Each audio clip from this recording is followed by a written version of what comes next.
Bonjour chers étudiants, alors dans cette séance on va parler des quantificateurs et de la négation d'une proposition. Alors, on va commencer par introduire les quantificateurs. En fait, les quantificateurs en mathématiques, on a deux quantificateurs. Donc, il y a le quantificateur, le quantificateur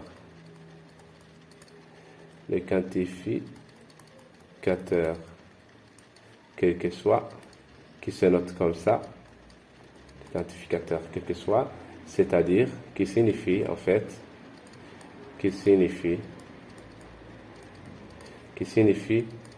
quel que soit,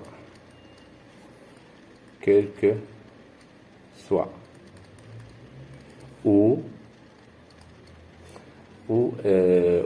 pour tout élément, d'accord, pour tout. Voilà.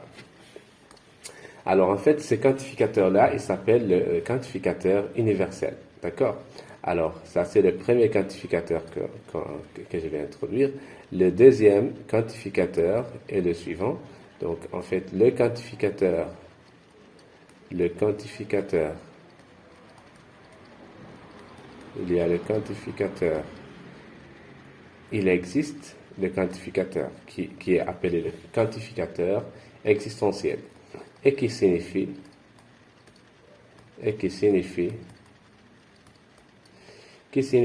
il existe, voilà, il existe, voilà. Donc en fait, donc donc il y a un autre quantificateur en fait qui est un mélange ou bien qui ajoute une condition à celui-là en fait, c'est le quantificateur existentiel avec unicité. Il y a le quantificateur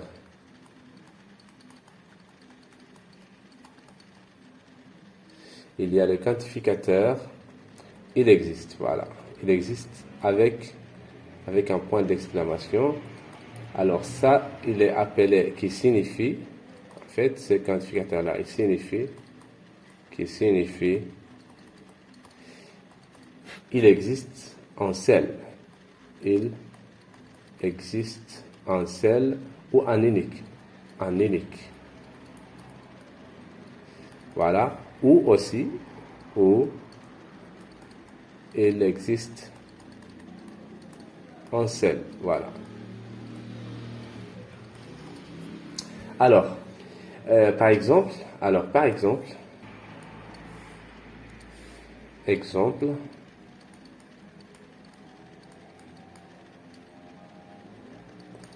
quelle que soit en fait la phrase ou bien l'écriture en fait, exemple, l'écriture,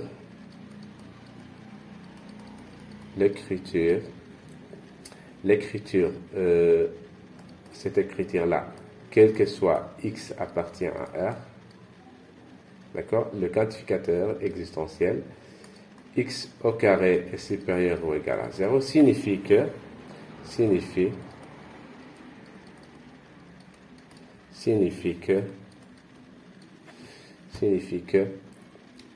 pour tout x,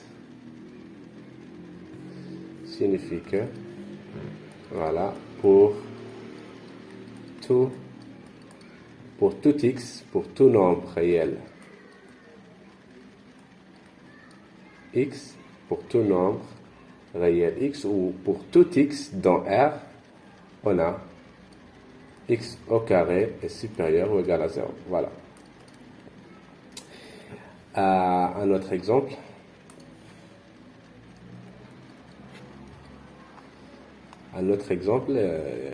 Où on voit, par exemple, il existe, bon, l'écriture,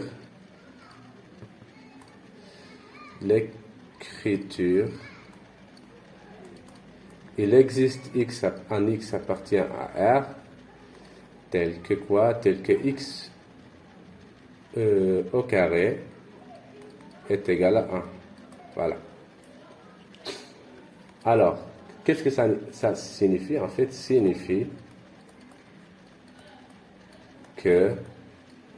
signifie que, voilà, cette phrase-là, ou bien cette écriture mathématique-là veut dire il existe, d'accord, un nombre réel,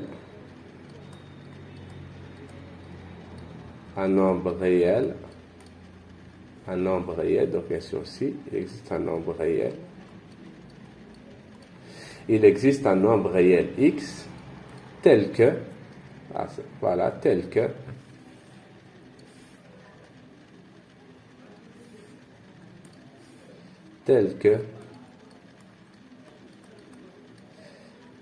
x au carré est égal à 1.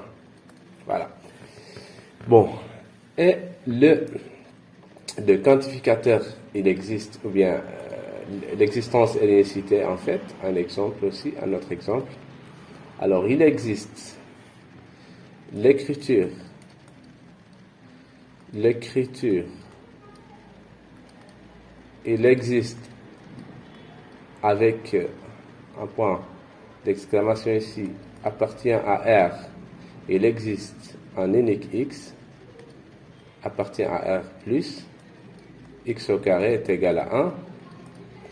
Alors, signifie que il existe un unique élément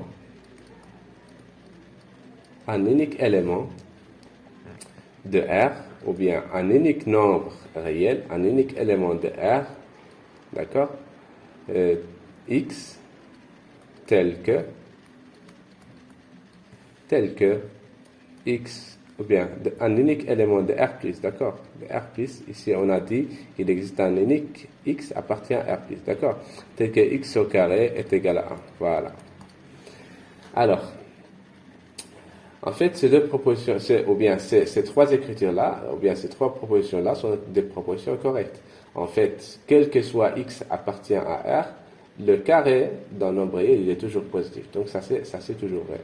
Voilà. Il existe un x appartient à R, c'est essayer de voir la différence entre cette écriture-là et cette écriture-là. Alors, il existe un unique x appartient à R, tel que x carré est égal à 1, c'est-à-dire que cette équation-là admet une solution. Et en fait, on sait que cette équation-là, elle admet deux solutions. Alors, il y a 1 et a moins 1. Il y a 1 et moins 1. Voilà. Donc, ces deux nombres-là, ils vérifient cette équation-là. Alors, ce qui veut dire qu'il existe au moins. D'accord? En fait, il existe, c'est-à-dire il existe au moins un élément. Voilà. Alors qu'ici, il existe un unique élément, c'est-à-dire il y a l'existence et l'unicité. Donc, en fait, cette équation-là, dans R, elle admet des solutions, c'est 1 et moins 1. Mais si on ajoute la condition que cet élément-là, il est dans R+, alors la solution, alors il y a seulement 1 parmi 1 et moins 1 qui est dans R+. Donc, en fait, cette équation-là, elle admet une unique solution dans R. Voilà. Donc, c'est ce qui veut dire. C'est pourquoi on a écrit, en fait, il existe un unique x appartient à R+, tel que x au carré est égal à 1.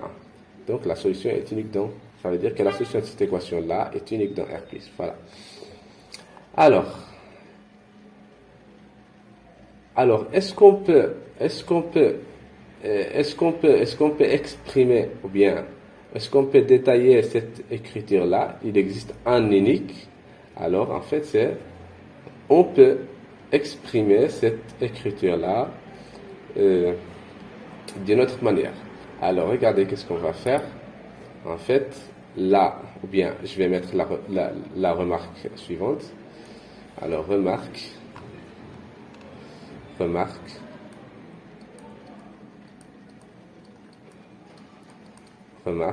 d'accord? Alors, bien, si soit P de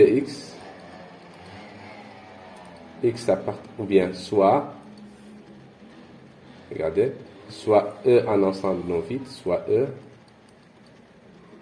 un ensemble non vide.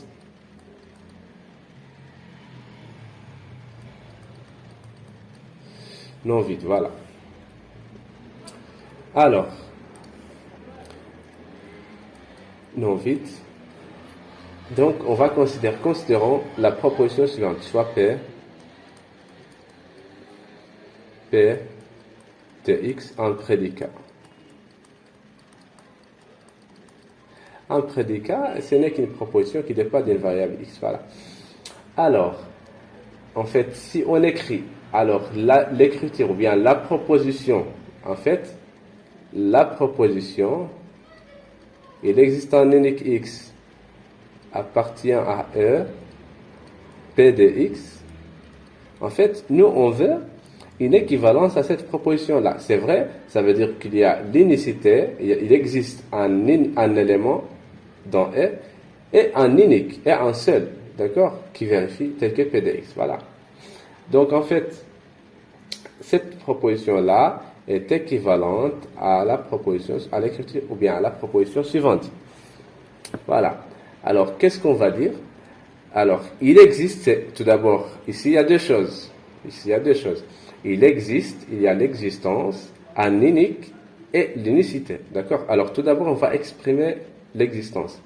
Alors, la première partie de cette proposition-là, c'est il existe un X appartient à E tel que P de X. D'accord? Alors, voilà. On a exprimé l'existence. Alors, comment on va exprimer l'unicité? Comment on va exprimer l'unicité? Et donc, on va ajouter la condition et. Alors, donc, voilà. Donc, comment on va exprimer l'unicité? C'est-à-dire il y a un seul élément qui vérifie ça. Alors, comment on va écrire ça? En fait, on va prendre, et quel que soit x et y des éléments de R carré. Alors, qu'est-ce qui vérifie ces deux éléments-là? Tels que P de X et P de Y, ceci implique que X est égal à Y. Alors, regardez, relire ceci et voir si ça explique bien, si ça exprime l'unicité. Voilà. Alors, ici, ça implique l'existence. Et donc ici, qu'est-ce que ça veut dire? Que si on prend des éléments x et y dans E, d'accord, qui vérifient tel que x vérifie p de x et y vérifie p de y, alors ces deux éléments-là, ils sont égaux. Voilà. Alors ça veut dire, en fait, il y a un seul élément qui vérifie p. D'accord? Voilà, donc c'est ce qui assure l'unicité. Voilà. Donc, je vais le réécrire ici, en fait, pour que ça soit clair. Alors, il existe, en fait, cette proposition-là, elle est équivalente à, il existe un élément de E, P de X. D'accord? Et, quel que soit X, Y appartient à E, carré, tel que P de X et P de Y, ceci implique que X est égal à Y. Voilà. D'accord? Alors, en fait, on peut donner une autre équivalence à cette proposition-là, qui est la suivante. Alors, regardez, on a dit qu'on a l'existence et l'unicité. Donc, on va exprimer, donc, la condition suivante assure l'existence. Il existe un X appartient à E. D'accord? Tel que quoi? Tel que. Alors ici, on va exprimer les deux. Dans ces deux parenthèses, on va mettre les deux conditions. Tel que P de X, d'accord? Tel que P de X. Et aussi, en fait, quel que soit Y appartient à E, d'accord? Quel que soit Y appartient à E, tel que avec Y, tel que P de Y, alors ceci implique que Y est égal à X. Voilà. Voilà. En fait, alors ceci est une autre équivalence. Mais en fait, personnellement, je préfère celle-là parce que ça c'est avec ça, vous n'allez pas commettre des erreurs quand vous. Cela, il est un peu plus compliqué, d'accord? Donc, c'est mieux de retenir cette équivalence-là. En fait, cette équivalence-là, elle découle directement, elle est très naturelle. Alors que celle-là, elle est un peu complexe. Voilà. Donc, je pense que pour les étudiants, celle-là est mieux, d'accord? La première équivalence est mieux, voilà. Alors, maintenant, maintenant, on va parler de la négation d'une proposition, ou bien de la négation des propositions contenant ces quantificateurs-là. Voilà. Alors, la négation d'une proposition. La négation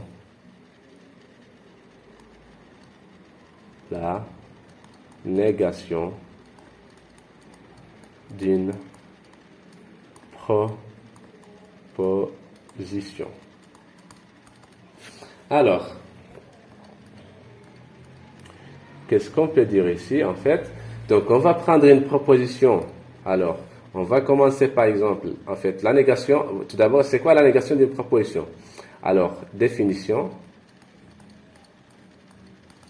La négation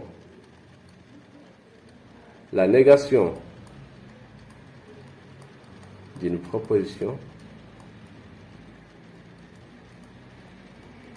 La négation d'une proposition P est la proposition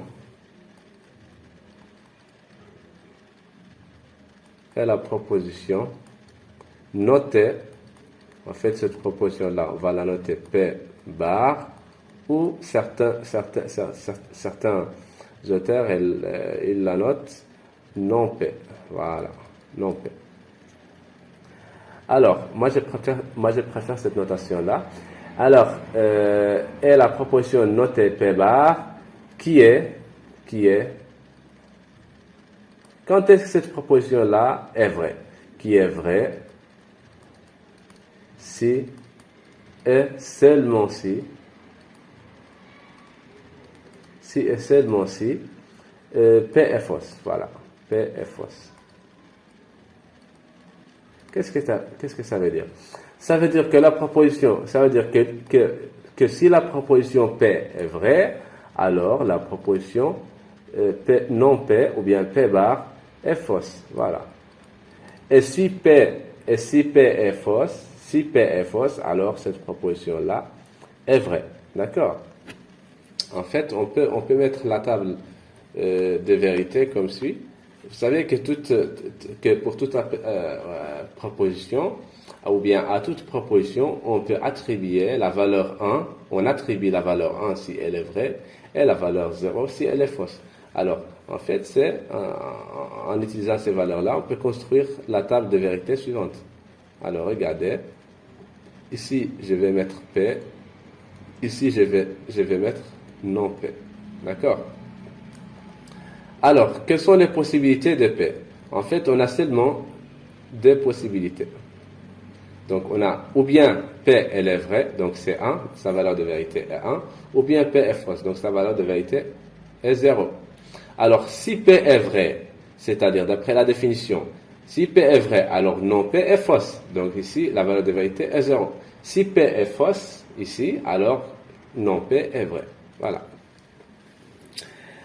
Voilà, donc c'est quoi la négation? Donc la négation, tout simplement, la négation de la proposition P est la proposition qui est vraie si et seulement si P est fausse. Voilà. Et qui est, bien sûr, ce qui veut dire qui est fausse si et seulement si P est vrai. Voilà. Alors maintenant, on va voir la négation de certains prédicats. Donc, la négation, par exemple, alors, on va voir. Alors, regardez qu'est-ce qu'on va faire ici. Alors, c'est quoi la négation? La négation de quel que soit. La négation de quel que soit x appartient à E, P de x.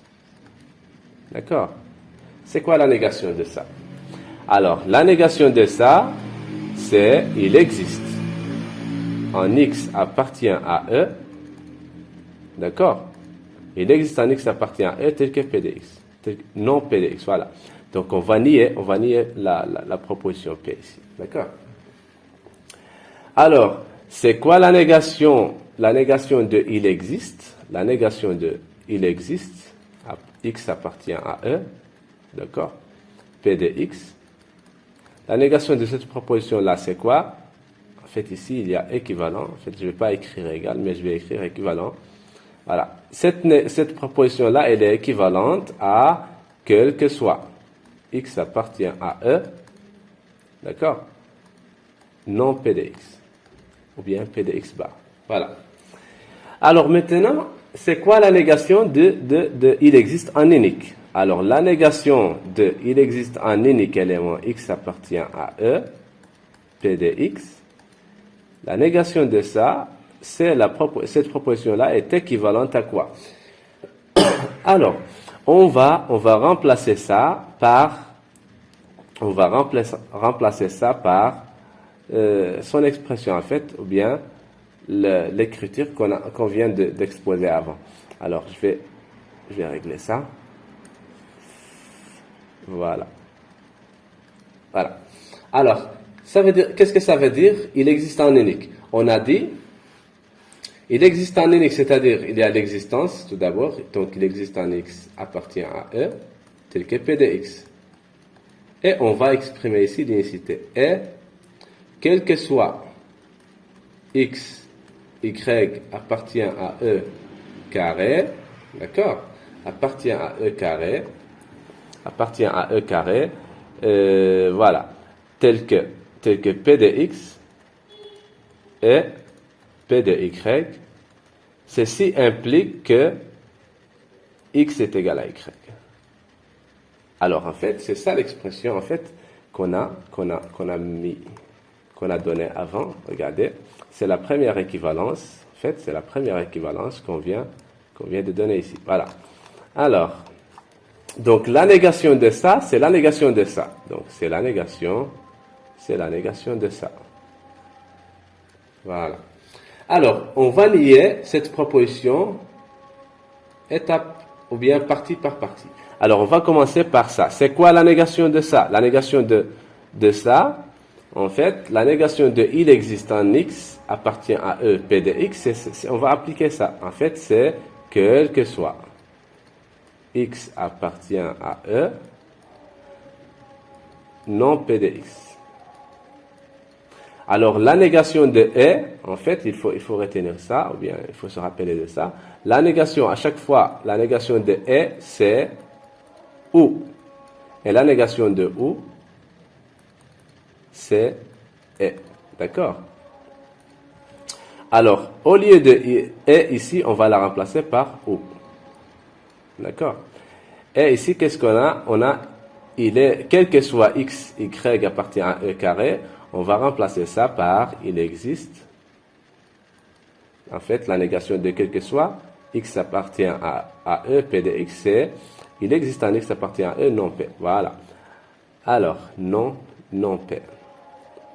Voilà, donc il existe en X, et un couple X et Y appartient à E carré, tel que quoi? En fait, ici, on a une proposition qui implique une autre. Alors, je vais vous rappeler rapidement qu'est-ce que ça veut dire ça. Alors, rappel. Alors, en fait, P implique qui? Une proposition P implique qui? Qu'est-ce que ça veut dire? Est équivalente à non P ou qui? D'accord? Alors, c'est quoi la négation de ça? La négation de P implique qui? P implique qui? Et la négation de tout ça. Ou qui? Et la négation de ça. Voilà. Alors, c'est quoi la négation de ça? C'est quoi? C'est non. Donc, c'est non P. Non. Non. Donc, bon, c'est la négation de la négation de P. D'accord? La négation de ou, c'est E, non qui. D'accord? Alors, la négation de P, en fait, c'est P. D'accord? Et qui? Et non qui. Voilà. Donc, la négation d'une implication, en fait, la négation d'une implication P implique qui? Et P et non qui. Alors voilà. Donc la négation de cette implication-là, c'est quoi? C'est P de X.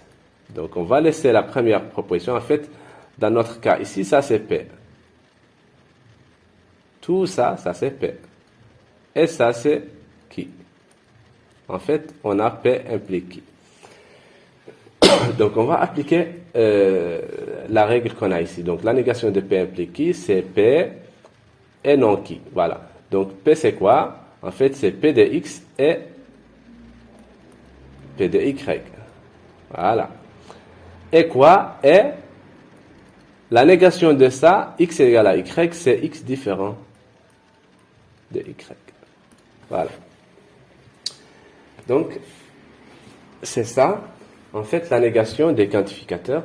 Alors, j'espère que ça c'est clair.